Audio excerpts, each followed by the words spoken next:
Comprar música para mí.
O vecinal.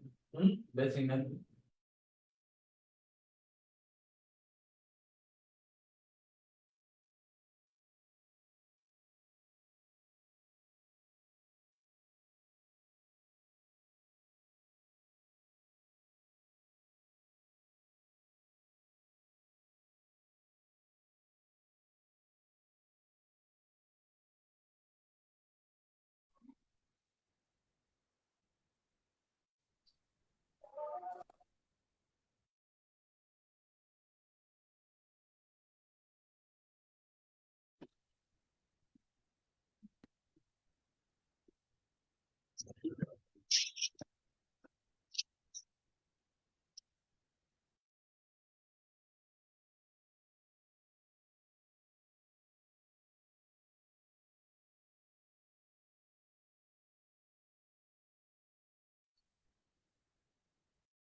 Buenas noches, estimados participantes. Les saluda la asesora académica Gina Guaitaya del Centro Internacional de Actualización y Formación Profesional CIAF. Agradezco mucho su participación al diplomado Cirugía Unguial con el módulo Abordaje Inicial de la Onicocriptosis, que estará a cargo del podólogo Marco Antonio Hernández Díaz desde México. Para el buen desarrollo de la ponencia, se les recomienda que mantengan apagados sus cámaras y micrófonos y para dudas y consultas al finalizar la ponencia. Buenas noches, podólogo. Le doy pase a su ponencia. Muchas gracias. Buenas noches. Hola, ¿qué tal? Muy buenas noches a todos. Saludos desde México. Podólogo Marco Antonio Hernández. Vamos a iniciar con esta ponencia tan crucial, vinculada aquí al proceso como tal. Tenemos, ahí está, ¿verdad?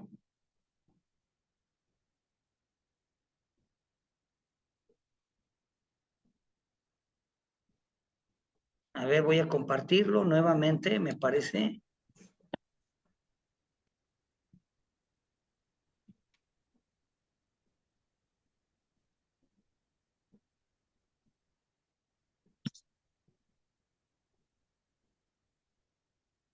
Internet ahora. Ok, ¿me confirman lo que tienen en pantalla, por favor? El mismo, atención número Sí, doctor, se logra visualizar. Ah, ok, perfectísimo. Muchas gracias. Es que tengo aquí una serie de ventanas abiertas. Ok, muy bien. Entonces, Abordaje inicial de la onicocriptosis. El abordaje inicial de la onicocriptosis. Déjenme.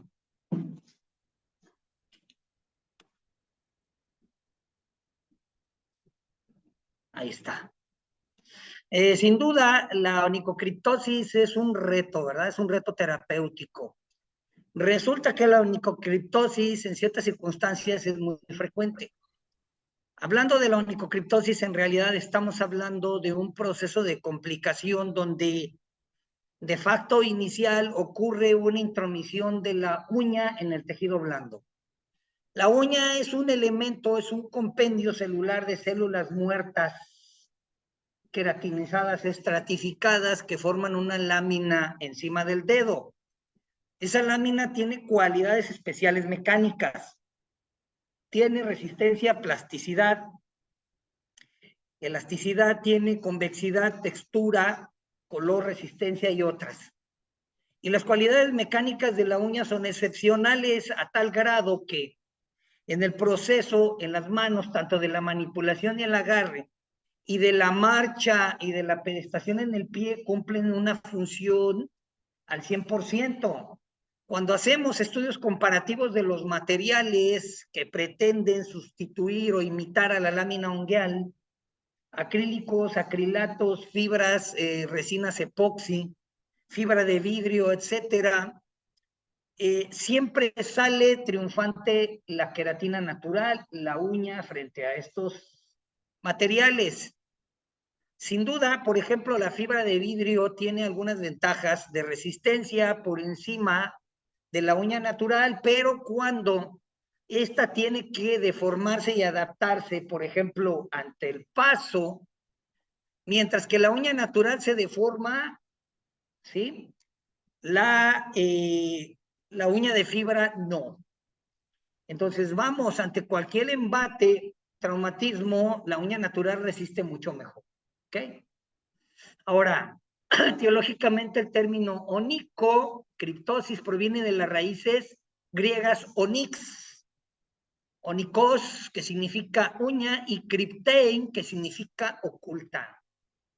Criptein, de ahí viene el término cripta, el lugar donde ponemos los restos humanos. ¿verdad?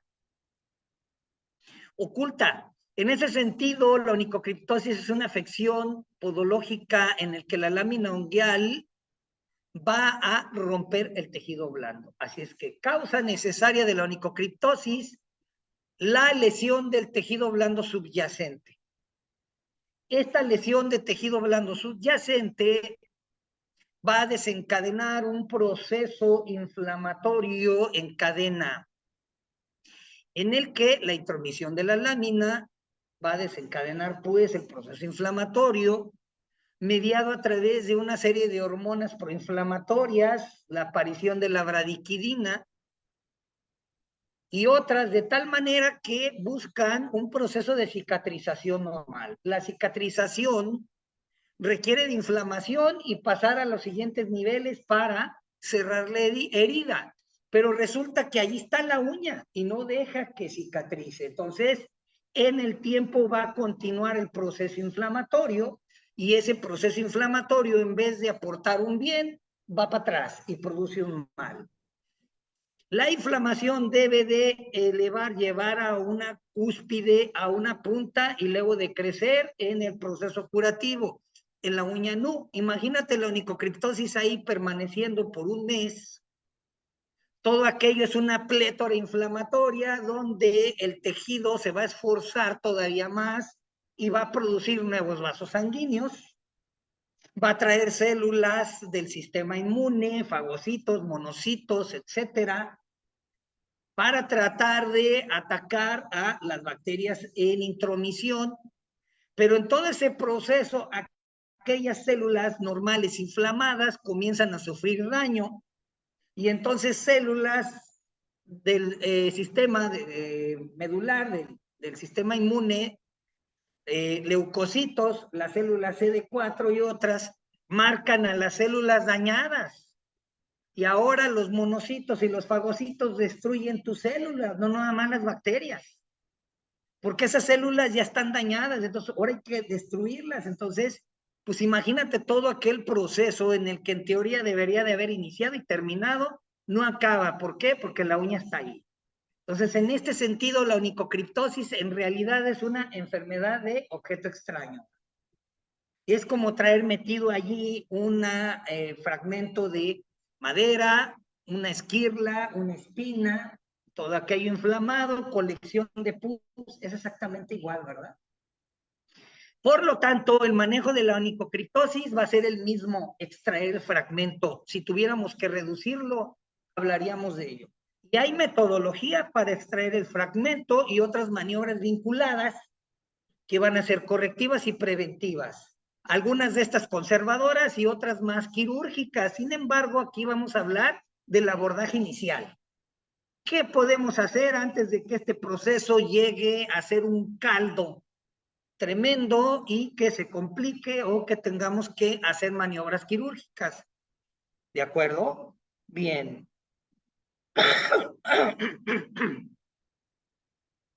La clínica, vamos a hablar de la presentación, signos, síntomas clínicos que acompañan.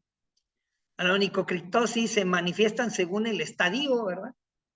O es de inicio y acudió a nosotros como podólogos, acudió dentro de las primeras 36 horas. O llegó de plano a los 7 días, o a los 15 o al mes, dependiendo. Así es que vamos a establecer la clasificación simple según el estadio inflamatorio que se está relacionando con la cronología, ¿verdad? El tiempo que inició la lesión. Estadio inflamatorio 1, estadio 1. Fase en el dedo afectado se caracteriza, desde luego, dolor. La inflamación está presente, pero mediante un eritema, que es rojez. La tumefacción apenas si se percibe.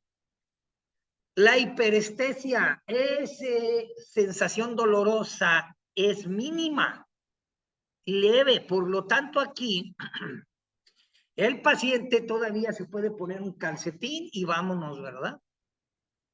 Todavía.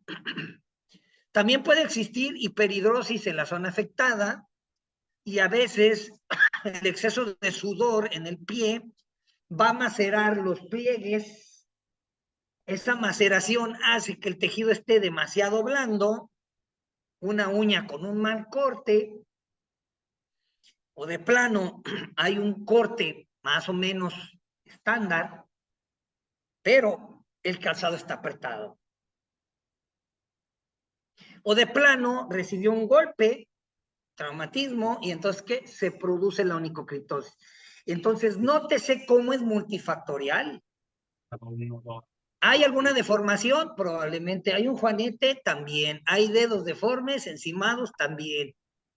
Entonces, malos cortes, entonces fíjense que es multifactorial. Sin embargo, el punto intermedio aquí es que la intromisión de la espícula, la intromisión, Elmer, tenías tu micrófono abierto, tuve que cerrarlo. Entonces, la lámina rompe, ya, inicia este proceso inflamatorio. Ahí está, estadio 1, apenas si se percibe.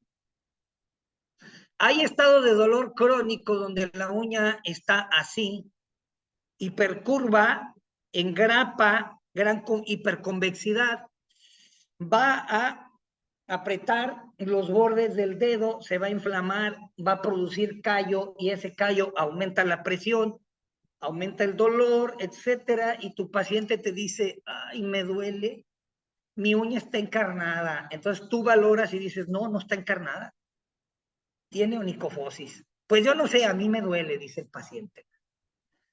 Pero de repente allí en el estadio 1 o la onicofosis pudiéramos confundirnos para el diagnóstico. ¿Cuál es la diferencia entre los dos? Simple.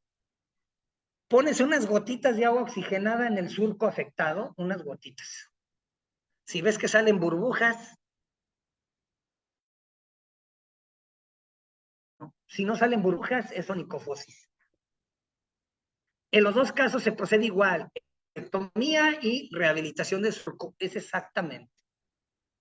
Pero lo que hay que dejar aquí bien en claro que es importante el diagnóstico exacto, entonces, pero la mayoría de quienes van iniciando, de quienes no tienen un nivel de preparación clínico importante, pues para ellos es igual. Uña encarnada, onicogrifosis, onicofosis, igual, ahí le ponen igual, ¿verdad? Entonces, para situaciones no es lo mismo. Estadio 2, aquí ya hay colección de pus, ya hay mayor eritema, mayor exacerbación del dolor, aquí ya no va a soportar ni el calcetín. La colección de pus se hace evidente porque en el proceso tal del edema y de la tumefacción, que va a llevar gran cantidad de glóbulos blancos al sitio, están haciendo su función, comiéndose las células dañadas, comiéndose las bacterias. Todo ese proceso de comer y de desechar es la pus. Entonces, la pus es un subproducto celular de la fagocitosis de las células blancas. O sea, se están esforzando por arrojar el fragmento y no pueden.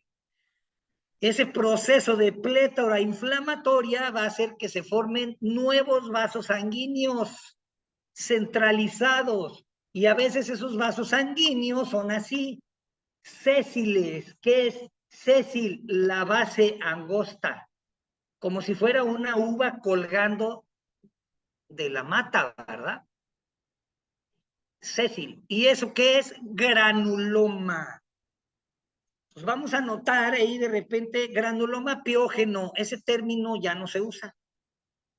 Ahora tenemos que decir granuloma hemangiótico. ¿Eh? Entonces, un granuloma hemangiótico, esa pelotita de carne, esa prétora como tal, y aquí en este proceso de esa lesión, pues ahora es el abordaje de espiculectomía.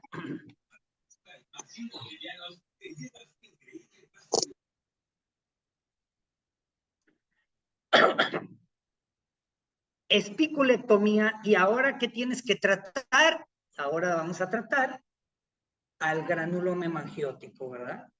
Esa es una hiperplasia, es ese tejido, es un sobrecrecimiento hiperplásico. Y ahora hay que eliminarlo porque, además de complicar el caso, de haber dolor, puede haber sobreinfección por el roce, sacas tú la espícula, pero no tratas el granuloma, se puede infectar nuevamente, ¿verdad? ¿Sale? Entonces, en el tratamiento inicial de la onicocriptosis, espiculectomía y tratar el granuloma hemangiótico. Estadio 2, vean. Y la presencia de exudados. ¿Qué son los exudados? Todos esos líquidos, su producto celular, extravasado de espacios tanto linfáticos como hemáticos. Son parte del proceso del edema que busca llevar recursos al sitio, ¿ah? Como lavar. De esas veces que dices tú, tengo un chucho en casa, tengo un perro y pues hay que echarle chorros de agua, ¿verdad? Es lo mismo aquí, el proceso, el edema, parte de los procesos inflamatorios tardíos. El estadio 3, ya hay un sobreesfuerzo de cicatrización, pero que no termina, al que le llamamos granulación. Hay presencia de un tejido, el cual trata de cubrir la lesión. Hay una tela que recubre ahí el granuloma, el cual pudo haber estado sangrante, luego forma una costra. Tu paciente es cuidadoso y hace lavados con jaboncito, agua tibia con sal, baja la inflamación, pero el proceso inflamatorio como tal no cede, pero tampoco se da la cicatrización porque está la uña ahí. O sea, está un objeto extraño. Y entonces ese proceso es imperfecto y forma una especie de cobertura que le llamamos granulación. O sea, es un proceso cicatricial que no termina de cicatrizar. Entonces esa afección puede relativamente progresar a una condición crónica, imagínate. Entonces yo ya por ahí recibí un paciente que repartía pizza, ¿verdad? En motocicleta, bien guerrero el señor, ¿verdad? Porque 3 meses y con la uña encarnada. Ya por fin acudió conmigo, así los granulomas ya casi chocaban uno con otro. Hice todo el proceso y cuando verifiqué, la espícula ya había atravesado todo el dedo. Ya había atravesado todo el tejido blando y salía en la punta de su dedo. Ahí estaba la espícula. Y había atravesado todo el dedo. Hice la maniobra, curación, escisión de granulomas, todo, le di indicaciones, etcétera. Y me dice, oiga, y me pongo la antitetánica, o sea, ¿para qué? O sea, imagínate esos meses y pues se lo hubiera puesto desde el inicio, ¿ya para qué? O sea, el tétanos, una infección tetánica en las primeras 70 y tantas horas, entonces, como para qué la antitetánica si ya te saqué el fragmento, ¿va? ¿Sale? Entonces, pues no, es que si eres campesino y te vas a arar la tierra, pues bueno, pues póngase la antitetánica ahorita que se va a su tierra, pero no, no es lo ideal. Los procesos posteriores para recuperación de la herida también son sensibles. Entonces, ahí está el otro abordaje inicial.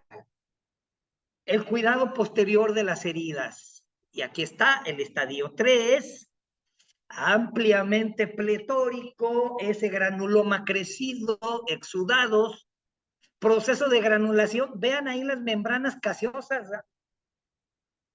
¿Qué es la membrana caseosa? Ese tejidito blanco que está por encima que trata de granular y no puede. ¿verdad? Ahí está. Factores de riesgo como etiología. Múltiples factores. Cuando no es un traumatismo, es una deformidad, es un calzado inadecuado, el hiperhidrosis, es un mal corte, etcétera. Es una larga lista. Sin embargo, venimos aquí los factores de riesgo, malformaciones de las uñas, sin duda. Entonces, evidentemente, lo ideal es la morfología unguial dentro de los parámetros de la normalidad. No siempre sucede así. Entonces, vamos a hablar de la malformación de las uñas como un factor determinante de la onicocriptosis. Predisposición a padecer esta patología incluso en malformaciones, es decir, en congénitas. Entonces, muchas de las veces es frecuente, no tanto, pero yo lo he visto mucho en la clínica. Nace el bebé, todos felices y al tercer mes, uña encarnada. Me lo llevan, ya checo y hay hipertrofia. El borde lateral del dedo, en vez de estar redondito, está así, sobrelevado. Es un cachete grueso. Hay una hipertrofia del murete lateral. Esa hipertrofia, conforme vaya creciendo el bebé, se absorbe y se acomoda. Pero entonces, en estos procesos, pues vamos a decir que fue congénito. Ahora, algunos otros tienen normal el tejido periunguial, pero ¿sabes qué? Es un dedote. Y llama la atención ver a un bebé con un dedo tan grande y una uña que va chocando. Entonces, sí, en efecto, hay factores de esta naturaleza, aunque no frecuentes. Y en algunos adultos, pues bien. Y en esos adultos, además, podemos ver que cuando tocamos el tejido lateral del dedo, está duro como piedra. Es que a mí se me encarna desde que era niño, pues ya tiene fibrosis del tejido. Ya tienen dermatofibromas. Entonces, el dermatofibroma, aunque no es parte del proceso de inicio del primer abordaje, es del segundo abordaje. Los segundos abordajes en la onicocriptosis es el quirúrgico. Pero los procesos quirúrgicos más óptimos para resolver el caso le llamamos ¿qué? Matricectomía. Y hay varias técnicas de matricectomía, pero resulta, yo por ahí vi un caso de un paciente que le hicieron matricectomía y de repente hubo recidiva, se le volvió a encarnar, ¿verdad? Pues ya acudió conmigo, ¿no? Y valoro, ¿sabes qué había ocurrido? Este paciente tenía un dermofibroma, un tumor de piel duro en el rodete, allí. Le hicieron matricectomía en vez de eliminar el dermofibroma. Entonces aquí, en vez de haber pensado en hacer una matricectomía, tenían que haber eliminado el dermofibroma y asunto arreglado. ¿Qué ocurrió ahí, verdad? Fue un fallo. Fue un error de praxis y tal vez hasta de diagnóstico. Entonces, ahí está la situación en que el profesional debe de diferenciar y establecer el verdadero tratamiento. ¿Sí? Las patologías e infecciones, sí hay constancia de cómo la onicomicosis puede provocar una uña encarnada también. Entonces, en el proceso como tal, se puede evitar factores de esta naturaleza, los traumatismos, el calzado, el microgolpeteo, microtraumatismo. Frecuente en quienes, deportistas, futbolistas, etcétera, bailarinas, entre otras. Ahora hay un sector ahí que de la ocupación laboral que utilizan la bota industrial. La bota industrial es altamente traumática, produce muchos eventos traumáticos del aparato unguial, cambio de la uña, hipertrofia, un etcétera. ¿Quieren apagar el aire? ¿No? Allá está el control. Entonces, en este sentido, pues, hay veces donde tú buscas, Señor, pues, ahora hay que cambiar de calzado. No me es posible. Es parte de mi función, no puedo. Es más, las normativas me impiden a que yo, presente ahí, debe de utilizar la bota de casquillo. ¿Qué vas a hacer? Abordaje secundario, ¿qué son? Ortesis, aplicación de siliconas, protectores, ion, etcétera. Entonces ahí tenemos el evento. El calzado inadecuado, desde luego. El calzado inadecuado a veces obedece a tendencias de moda. ¡Ay, qué horrible estos zapatos! Yo prefiero los finitos de punta, ¿verdad? So pena de que de sufrir onicocriptosis. Entonces, si hacemos un buen tratamiento preventivo, si hacemos empaquetamiento de canales, encarrilamiento de los mismos, etcétera, probablemente pueda utilizar este tipo de calzado sin sufrir onicocriptosis. Y digo probablemente, pero lo ideal aquí es que el podólogo debe de luchar en contra del uso del calzado inadecuado, ¿ok? A veces lo tenemos como alternativa. La biomecánica de la marcha y la pisada. Claro está que alguien con algún problema de la marcha, situaciones neurológicas, pie espástico, marcha helicoidal, etcétera, pues va a tener una pisada diferente y eso puede provocar una uña encarnada. Los estudios de la marcha que implica cómo pisa este paciente, su huella es normal, el proceso de pisada hay que analizar y entonces determinar, en efecto, vamos a poner una plantilla. Algunos otros, todo este proceso es simple, valoración, sabemos que hay una biomecánica normal, pero ¿qué ocurre? Él se corta las uñas en casa. Y siempre que lo hace, uña encarnada. Y hay pacientes que parece que esto es una cuestión psicológica, casi, para mí es terapéutico, y terminan lastimándose. Y a pesar de que se los estés diciendo, siempre llegan con la uña encarnada. Entonces, esta clase de pacientes, pues hay que derivar la atención psicológica, ¿no? Porque tan simple se está provocando un daño y a veces hay ahí trasfondos de ansiedad, ¿ok? Entonces también tenemos que manejarlo ahí.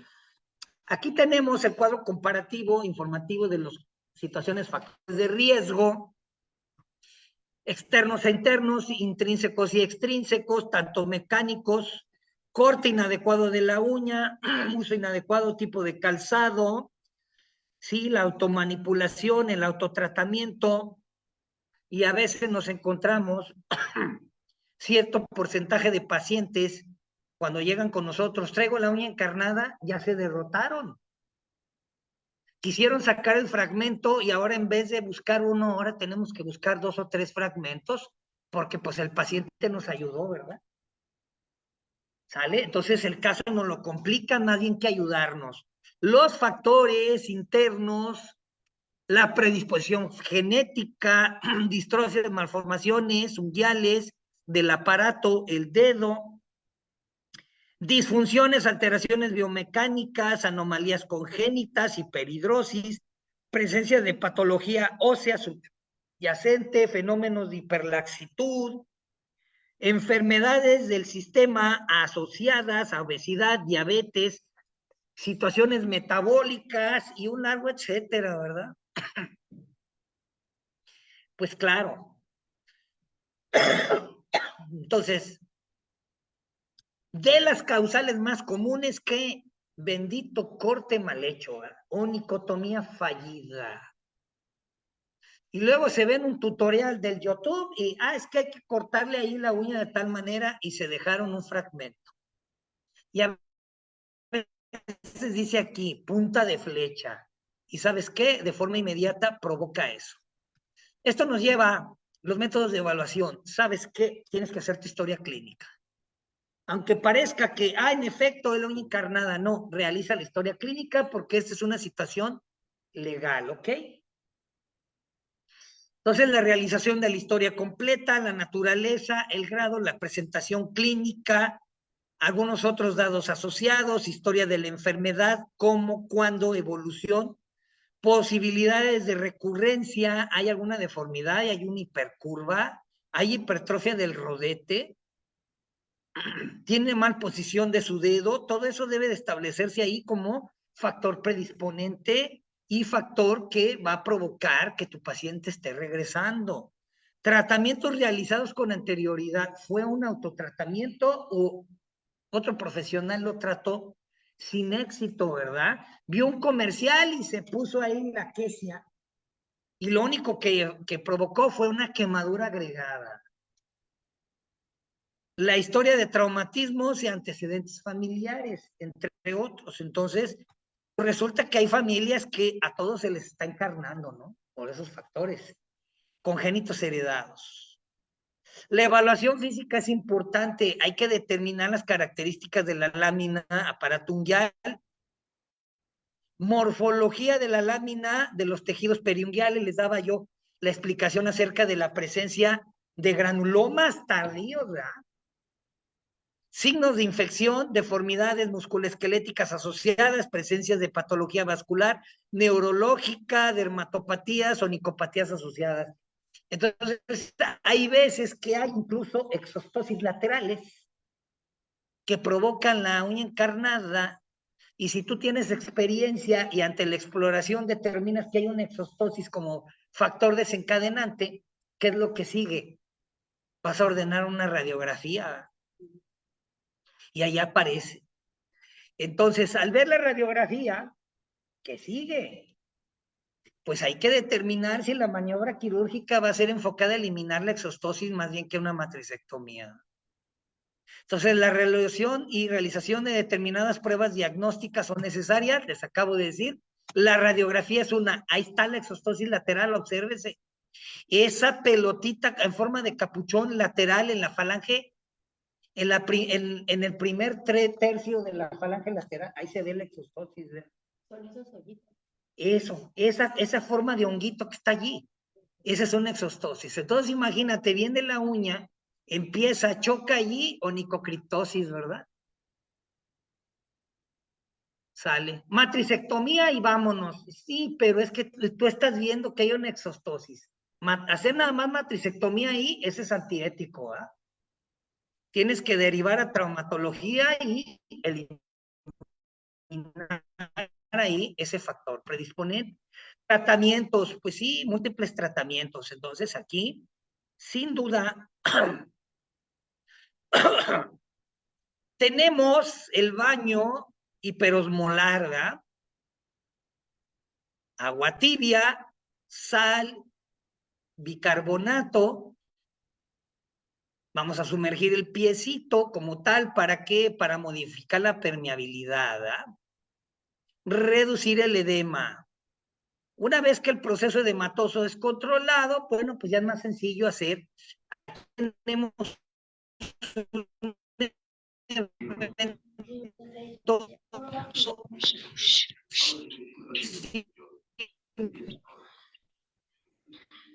paliativo de primer abordaje, ahí se puso en el borde lateral.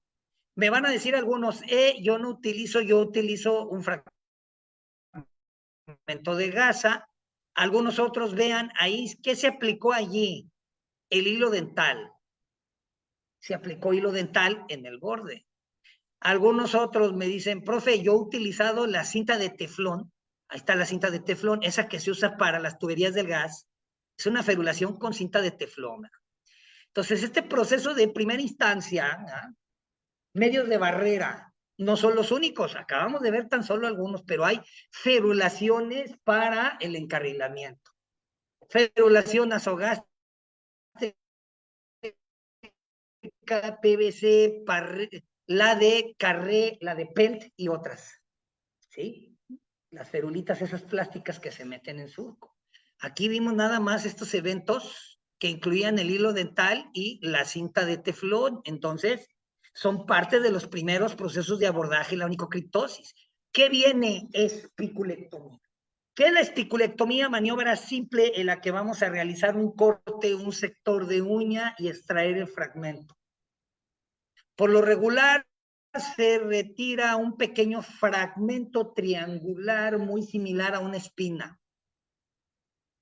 Hay por ahí muchos videos en internet donde se inicia un corte frontal, se lleva, se entra al surco y es un fragmento así grande de uña, el cual no está justificado. A ese se le conoce como corte CAS. CAS. Corte amplio de superficie. Entonces el corte CAS ya no se utiliza. Eso del corte amplio de superficie está contraindicado, puede ir complicando la recuperación de la lámina unguial. Entonces, la extracción de la espícula puede ser un evento rápido en el que podemos utilizar un bisturí del número 15, después de la limpieza, la antisepsia, una maniobra rápida de corte, liberar y sacar fragmentos. Pero, ¿qué es lo que ocurre?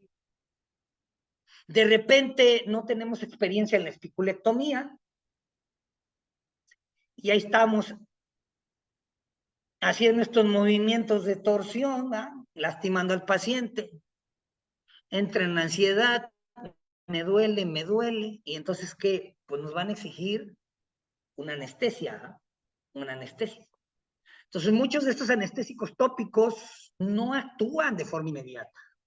Entonces, vas a aplicar un anestésico tópico y ¿sabes qué? Te tienes que esperar un mínimo de 30 minutos. Es que yo hago infiltración, hago la anestesia troncular, ¿verdad? Pues bueno, pero yo les voy a decir, yo también realizo la anestesia troncular, pero es muy raro que la use. ¿Por qué? Tranquilizo al paciente, hago una buena limpieza, puedo aplicar un ablandador de uña que me va a facilitar el corte, hago un corte con la alicata, posiciono el bisturí y entonces le digo, señor, voy a hacer una valoración de sensibilidad, ¿ok? Quiero saber qué tanto siente aquí el dolor, ¿ok? Usted me dice, zoom, hago el corte, ¡faz! Y dice, me duele, y ya saqué el fragmento. Y entonces le digo, ya salió el fragmento. Ya, ¿verdad? Ya. Proceso y rápido. Y sí, va a haber pacientes que miren, por su situación psicológica, bueno, les duele hasta un apretón de mano. Ahora imagínate un proceso inflamatorio, ahí tienes que manejarlo de forma diferente. Hay que utilizar alternativas. Entonces tenemos crioanestesia. La anestesia a través del cloruro de etilo, el spray frío, etcétera, pero también tiene sus complicaciones. Entonces vean aquí la maniobra simple con el corte lateral y la utilización de la pinza de Adson, o sea, de tejido. ¿Sí? Bien. Me voy para atrás un poquito, ahí está. Ahí está. Primer corte y decisión segunda. Y ahí está la espiculectomía rápida. Cuidados locales, alivio y prevención. Sí, sobre todo la lucha por el dolor, ¿verdad? Pues muchas de las veces resulta que tu paciente, pues en realidad se tardó porque tiene miedo al dolor. Y hay veces que cuando tú haces esta maniobra dicen, no, hombre, yo pensé que me iba a doler más. Y eso ayuda a que en otros casos tu paciente sea más cooperativo. Sin embargo, hay otros tipos de tratamiento como la electrocoagulación, crioterapia, ya se puede utilizar el láser, curación no es tan rápida. Hay otra presentación donde hablamos del tratamiento farmacológico de la onicocriptosis, donde utilizamos un desinflamatorio rápido por infiltración y vieran que mucho más efectivo y hay mucho menos recidivas que los tratamientos de esta naturaleza. Sin embargo, es favorable utilizar algunas sustancias tópicas que nos van a facilitar el manejo posterior con un buen pronóstico para que sobre todo ese hemangioma se absorba, ¿verdad? Ese granuloma hemangiótico, que sea favorable. Y hay estudios histopatológicos que nos muestran que en efecto la instauración de algún producto farmacológico posterior es el ideal. El tratamiento que coincide con todas las intervenciones revisadas en la bibliografía es el quirúrgico. Con buena tolerancia, buenas recidivas, etcétera. Es decir, vamos a hacer una maniobra, espiculectomía, una onicoexéresis parcial y una escisión rápida del granuloma, cortando con bisturí. Sin embargo, en el proceso de manejo inicial, pues no es así. Lo que vamos a hacer es la extracción espiculectomía, dar indicaciones al paciente en casa, como lavado simple con jabón, aplicación de una solución de agua tibia con sal, bicarbonato, etcétera. ¿Sabe qué? Aquí está este medicamento, se lo va a aplicar todos los días por un mínimo de 5 a 8 días y el granuloma va mejorando, ¿no? Entonces hay niveles de atención, aquí les estoy diciendo el nivel de primer abordaje, ¿ok? Sin embargo, los casos más recientes donde el tamaño no haya alcanzado más allá del medio centímetro, podemos utilizar algunas sustancias simples como podofilox, la resina podofílica que vemos aquí. La resina podofílica, entonces, es un citostático. ¿Qué significa citostático? Le pone freno a las células inflamatorias. Cuando nosotros, posterior a una buena espiculectomía y a un buen proceso posterior de curación, tu paciente se aplica una vez al día durante 5 u 8 días unos pincelazos de resina podofílica, la podofilina va a poner freno y destruir las células inflamatorias. Y entonces ese hemangioma se va a ir absorbiendo. Resina podofílica, 20%, 1 a 5 días, al 6º día cítalo y evalúala.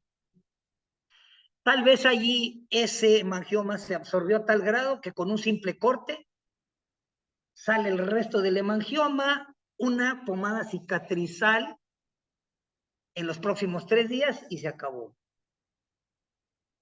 Sin embargo, si ese paciente pues, es diabético, pues vamos a tener mayor precaución, antibiótico terapia y otras, porque créanme que puede llegar a complicarse. Hablando de alivio y prevención, tenemos aquí betabloqueantes tópicos, tenemos el timolol y el propanolol tópico, viene así. Una especie de pasta, propanolol y timolol. Los estudios comparativos nos dicen, es mejor el timolol, más rápido. Sin embargo, el timolol,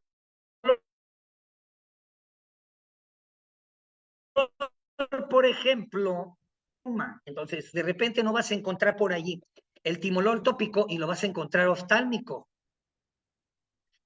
Se le aplican unas gotitas y el proceso como tal, desinflamatorio, es mucho más rápido. ¿Vale? Entonces se ha visto que en efecto el timolol es un buen elemento para la recuperación rápida en la absorción de los hemangiomas. Granuloma telangiectásico, aquí dice GP, granuloma piógeno, aunque ya dijimos que el término no es el apropiado. Lesión vascular adquirida frecuentemente ante la clínica debido al proceso inflamatorio donde se va a formar una gran cantidad de vasos sanguíneos.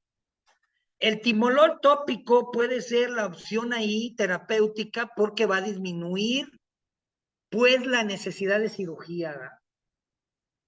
Entonces, esa es una buena opción. Entonces, acabamos de ver propanolol, entre otras timolol, que es muy bien tolerado, y el timolol mucho más que los anteriores porque se puede absorber de 3 a 4 días y reducir la necesidad de una intervención posterior quirúrgica.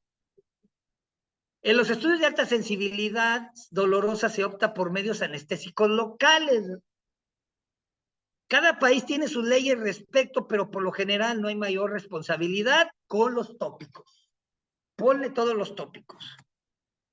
Sin embargo, la infección en los casos de uña encarnada suele ser secundaria con colonización de las bacterias más comunes, Estafilococo áureo, gran negativos, pseudomonas y estreptococos. Hay que estar alerta en complicaciones de infección, sobre todo la pseudomona, porque la pseudomona es altamente agresiva, en el cual la pseudomona puede provocar necrosis de tejido profundo y complicar los casos, entonces no es lo ideal. En esas situaciones hay que estar al pendiente y derivar para antibiótico terapia. Aquí tenemos el alivio y prevención. Vean la gran cantidad de anestésicos tópicos que hay en el mercado. Todos estos tienen que ser utilizados directamente en la lesión bien limpia. Incluso lavar a chorro con solución salina, utiliza una jeringa para lavar y tratar de sacar los exudados de ahí del surco. Aplicar el anestésico tópico y esperar dependiendo del fabricante. Algunos nos dicen 15 minutos, otros media hora. La lidocaína es más de media hora.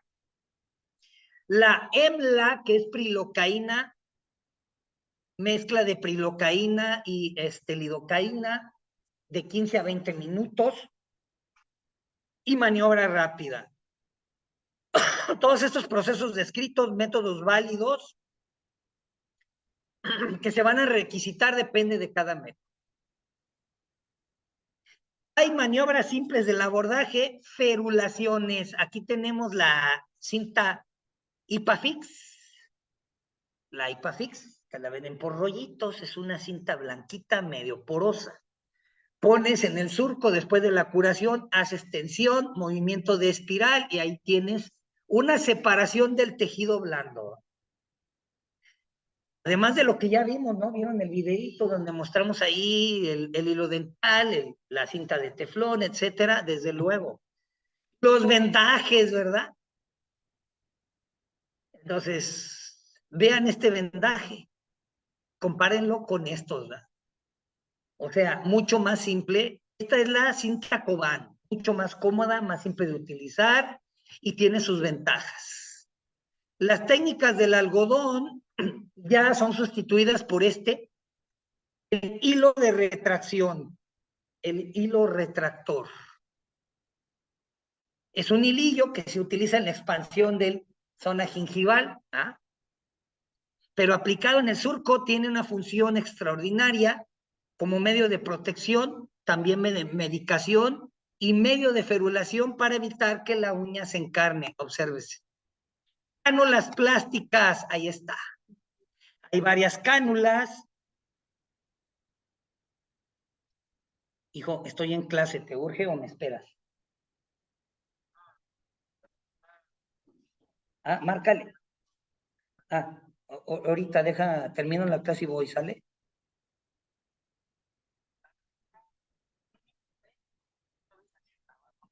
Es que yo estoy en clases, Marco. No, tengo que dejar aquí el lugar, Marco. Ahorita veo. Bien, entonces, ahí está la cánula de plástico. Hay varias presentaciones. Tenemos la PET carré o la nasogástrica, ¿verdad? Uña de resina. Vamos a hacer una expansión de la lámina posterior al tratamiento de la espiculectomía y hacemos una uña de resina.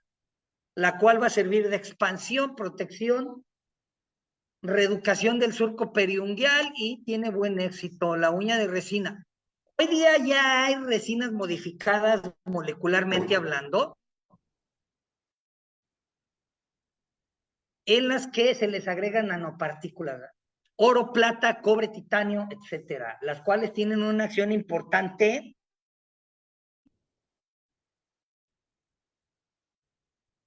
de estimulación fúngica, de tal manera que estas resinas se pueden utilizar con buen éxito en personas diabéticas,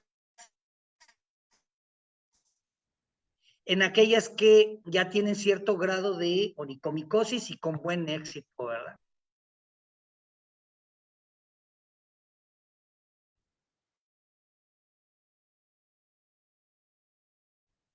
Aquí tenemos Mundo Nano con nanopartículas, evaluación antibacteriana y citotóxica con muy buenos resultados.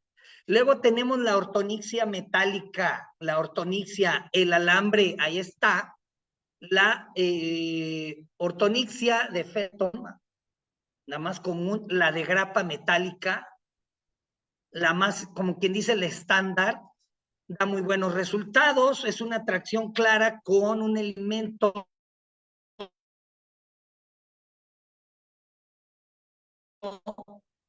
de hilo de ortodoncia, adamamos, indicado estadio, se mantiene hasta que la uña vaya adaptándose a su crecimiento.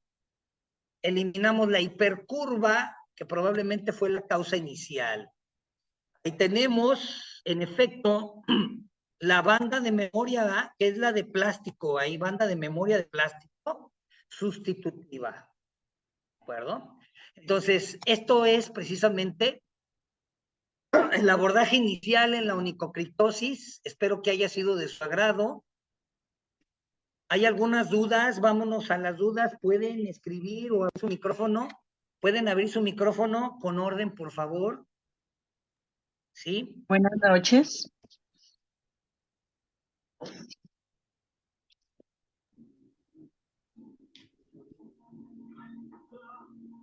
Buenas noches.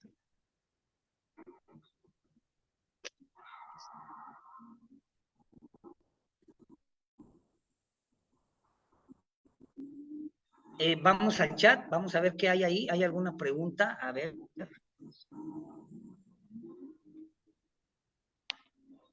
¿Me escuchan bien? ¿Me escuchan bien ahora sí? Vamos al chat. ¿Hay alguna duda? Por favor, escriban. Tenemos... Ok, buenas noches desde Colombia. Saludos hasta Colombia. No, la vacuna antitetánica, realmente el criterio es un paciente con la herida séptica.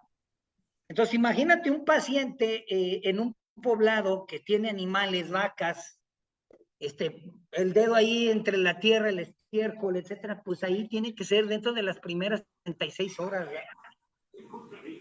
de la antitetánica. Ese es el criterio, ¿no? No es precisamente un paciente con onicocriptosis que ya tiene un mes.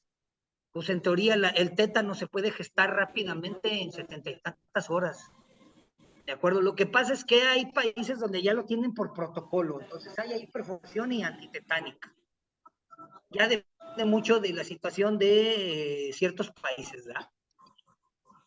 Bien, ¿alguna otra duda? ¿Alguien más?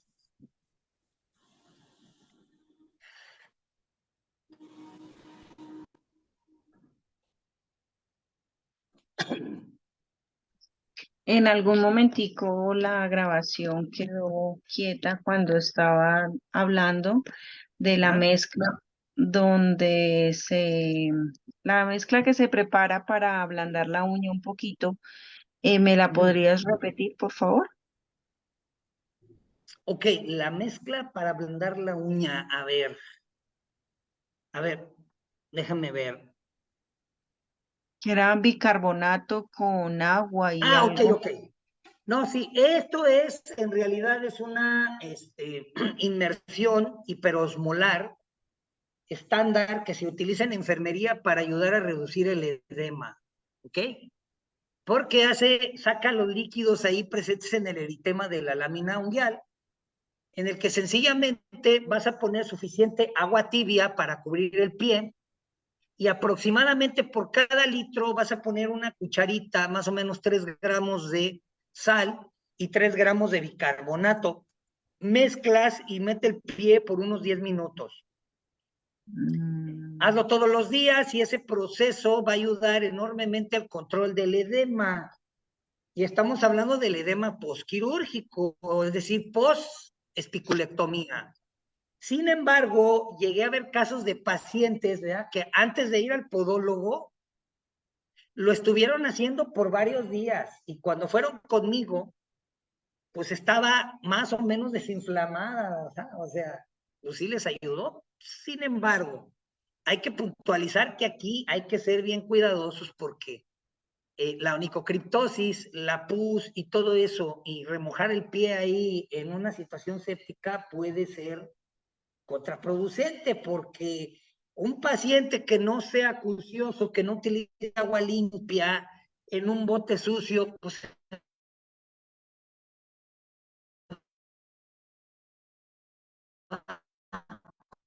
complicar, ¿verdad? Pones al paciente agua tibia, preferentemente del garrafón, etcétera, y hacerlo de esa manera. Entonces, esa mezcla simple, 3 gramos de agua en agua tibia, sal y bicarbonato en partes iguales, mezclar, es una buena solución para el control del edema. Las sales de Epsom, que es el sulfato de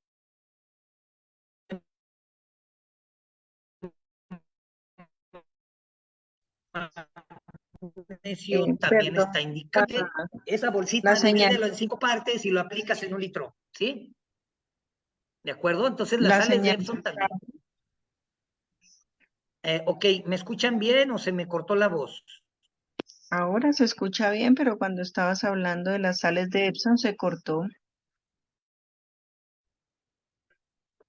Okay. Ese es el sulfato de magnesio, te lo venden en las farmacias en bolsitas de 20 gramos.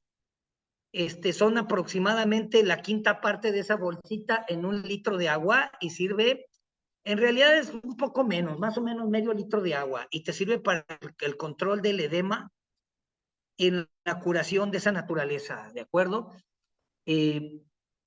Buenas noches desde Argentina, dice Cecilia. ¿Puede repetir lo que dijo anteriormente de la onicocriptosis?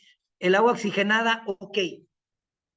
Onicocriptosis de primer grado, hay veces que hay sensibilidad, no hay gran edema, hay veces que ni siquiera vemos el exudado, ¿ok? Esos líquidos que salen. Y la onicofosis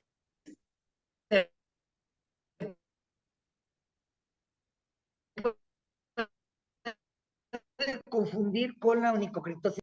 Si yo pongo unas gotitas de agua oxigenada en el surco y veo que hace burbuja, es onicocriptosis de primer grado.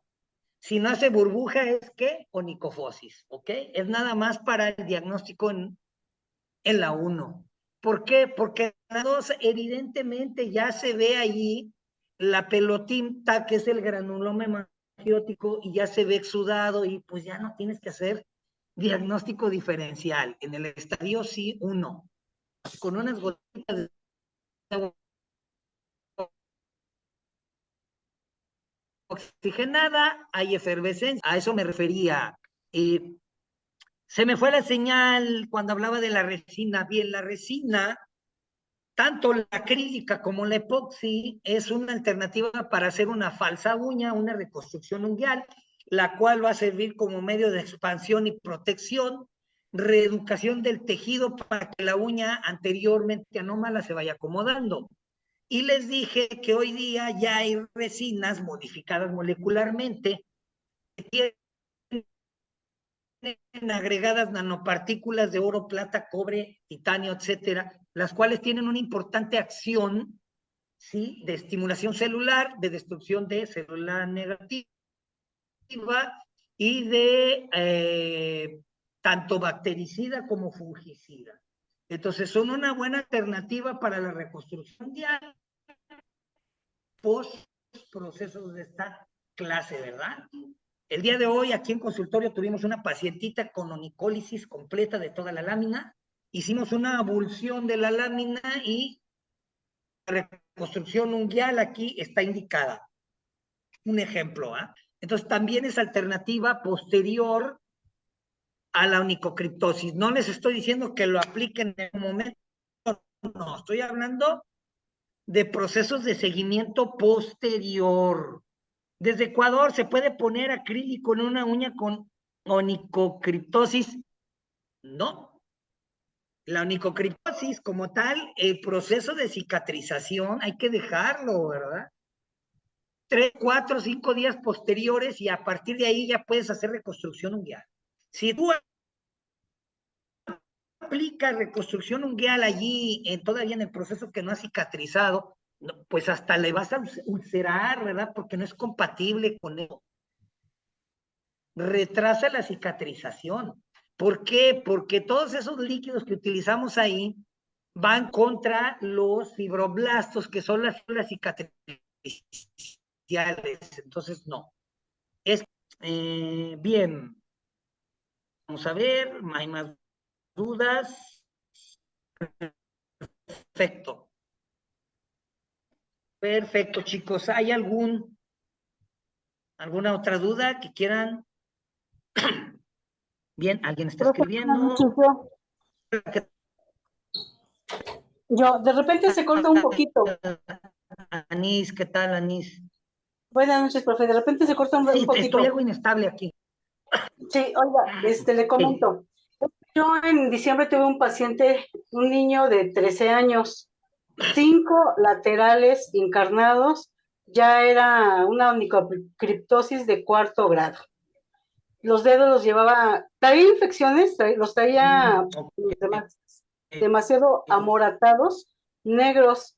Era de curación diario, pero diario llegaba con dolor fétido. Es un niño que no tiene mamá, lo cuida la tía, el papá trabaja afuera, muchos descuidos. Pero aquí el niño no sanaba porque jugaba fútbol y de plano el niño dejó de ir a sus curaciones. Ya llevaba casi el mes conmigo, casi yendo, no sé, 2, 3 veces a la semana a curaciones, porque siempre llegaba con dolor fétido. Entonces el niño, la verdad, le prohibí de plano jugar fútbol. Y por eso el niño ya no fue.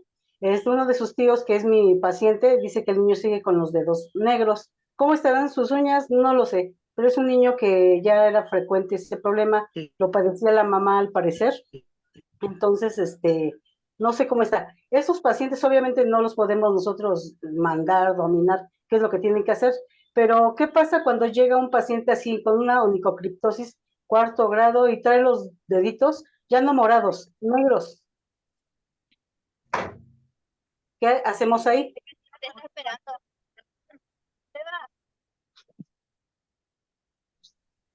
Sí, te vuelvo a escuchar, salí del aire. Sí, te escuché. ¿Qué hacer, decías? Ajá. Ajá. ¿Cómo tratar cuando llegan con los dedos negros? Y obvio, no los podemos dominar en el aspecto que tienen que dejar de hacer ciertas actividades, tienen que guardar reposo. Obvio, es un niño de 13 años, inquieto, juega fútbol, pero ¿cómo podemos salir rápido de esa situación? Porque el olor ya era fétido, Okay. Miren, 2, 3 días y olor fétido. Es que ahí hay un problema. Ok, es lo siguiente, bajo el techo de quién vive ese niño, quién le da de comer, quién firma sus calificaciones en la escuela, esa es la pregunta. Una tía, no tiene mamá. Ok, ahí está. Entonces, pero legalmente él tiene un tutor. Pues el papá trabaja afuera y el hermano también. Entonces es un niño que no hay quien vea por él en sí. Un niño maltratado. Ok, ¿qué es lo que hay que hacer, Anís? Un mal consejo. Un maíz. Ajá. Ve y denuncia al DIF. ¿Qué va a pasar? Ese niño o se infecta o de plano se le produce osteomielitis, la infección del hueso. Ese niño de repente va a caer enfermo, fiebre, etcétera, sepsis y se muere en 2 o 3 días. Sí. En el peor de los casos. En el menor de los escenarios, coartación de la circulación, porque como es una zona acral, ese edema no deja circular bien la sangre. Gran cantidad de bacterias producen metabolitos, interfieren con la cicatrización. se le va a ir necrosando el tejido. Va a llegar un momento en que de plano todo ese olor fétido, hay esfacelos, van a retirar tejido y le va a quedar la mitad de un dedo. Pues sí. Entonces, ¿qué? Ahí literalmente yo como podólogo, yo armo el caso, yo voy al DIF, denuncio y digo, este niño está en alto riesgo para su salud y puede llegar tanto a perder un dedo como a producirse una infección que comprometa su integridad. Así Entonces, es. si uno lo Ok. hace con ética, ¿no? Claro, Si no lo haces con ética, pues me vale sorbete y adiós. pues sí. Entonces, ese es el consejo. Totalmente de acuerdo. Totalmente de Hay que hacer, acuerdo. porque pues no se vale, ¿no? O sea, pues el niño no tiene suficiente edad ética y moral para saber lo que le está pasando. ¿Ok? Sí, no alcanzas a entender, a comprender qué tan grave puede No, ser su situación. no, ni aunque comprenda, no está en edad legal. Sí, exacto, ¿Vale? exacto, profe. Muchas gracias. Por Saludos. nada, Anis. Saludos. Bien, chicos, pues muy agradecido, bien nutrida la clase, buenas preguntas. El timolol en gotas se aplican directamente en el hemangioma por unos 7 días. Y cada vez ese hemangioma se va a ir absorbiendo, timolol en gotas. ¿Sale? Así de simple, se aplican directamente. Bien, el timolol también se ha observado que es de valor en el eczema disidrótico. La inflamación del eczema disminuye con el timolol, también se vio por ahí algunos estudios donde se dieron cuenta que el timolol, así como desinflama el hemangioma, así también puede desinflamar casos de eczema, o sea, eczema disidrótico, altamente inflamatorio. ¿Ok?